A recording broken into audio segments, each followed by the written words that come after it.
అగ చూడే బాలయ్య వస్తున్నట్టున్నాడు. అబ్బా ఇక బాగా మాట్లాడేటట్టుండే. మీ అందరికీ నా స్వాతంత్ర గణ దినోత్సవ శుభాకాంక్షలు తెలియజేసుకుంటున్నా. ఏమన్నావయ్యా మళ్ళొకసారి చెప్పు. మనం సర్వతంత్ర స్వతంత్ర. అయ్యా వచ్చిన స్వాతంత్రాన్ని కూని చెయ్యకు నాయనా, వేరే మ్యాటర్లకు. మన భారతదేశం ఒక గొప్పతనం ఏంటంటే రామ అది కూడా నీ నోటి నుంచేనా? 64వ స్వాతంత్ర గణ దినోత్సవ సందర్భంగా వద్దు బాలయ్య, నీకు దండం పెడతాము.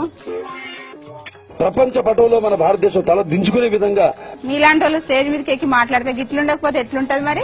మన భారతదేశంలోని ఒక శాంత భద్రతలను ఎంత క్షీణిస్తున్నాయో దానికి ఒక ఉదాహరణ అది. మన దేశంలో కూడా ఎన్నో రోగాలు ప్రాచుర్యంలో ఉన్నాయి. అందులోకెళ్ళి ఒక్క రోగం ఎట్లుంటుందో చూపి. నిజమే, ఇది కూడా ఒక రోగం అని నిన్ను చూసినాక తెలిసింది. మన గురించే కాకుండా మన పక్క వాళ్ళ గురించి కూడా ఆలోచించవలసిన అవసరం ఎంతో ఉంది. ఇంకెవరికి ఇటువంటి రోగం? అమెరికా ప్రధాన ఏంది నాయనా? అమెరికా అమెరికా ప్రధాని కూడా ఉంటాడా? ఉండొచ్చా? సినిమాల తొడను కొట్టినట్టు కాదు, ప్రపంచంలో ఏముందో తెలుసుకో. ఈ రోగం ఉంది.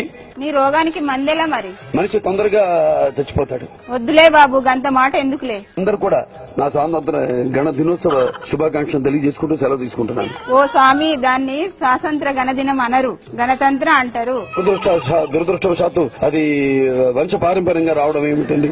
ఏం చెప్తాం, మా కర్మ. జై హింద్.